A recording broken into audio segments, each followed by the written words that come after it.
বিসমিল্লাহির রহমানির রহিম। প্রিয় দেশবাসী, আসসালামু আলাইকুম। আমি সামিউল প্রধান রহমতে রাব্বানা থেকে বলছি। জনসংখ্যার বিচারে আমরা একটি বড় জাতি। ইউরোপের দেশগুলোর আয়তনের তুলনায় আমরা আয়তনে ছোট নই। অর্থনৈতিক ও সামরিক বিচারে আমরা তুলনামূলকভাবে কম শক্তিসম্পন্ন দেশ।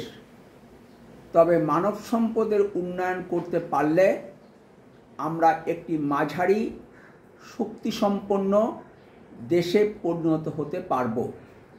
আমাদের তিন দিকে ভারত। আমাদের সীমান্ত থেকে চীনের সীমান্তের দূরত্ব মাত্র 50 কিলোমিটার। 1971 সালে ভারত আমাদেরকে সহায়তা করেছিল। এ কারণে আমরা ভারতের প্রতি কৃতজ্ঞতা প্রকাশ করি। কৃতজ্ঞতার কথা স্মরণ করা উচিত নয়। কৃতজ্ঞতা হচ্ছে সবচেয়ে হেজিয়াস ক্রস টু বিয়ার।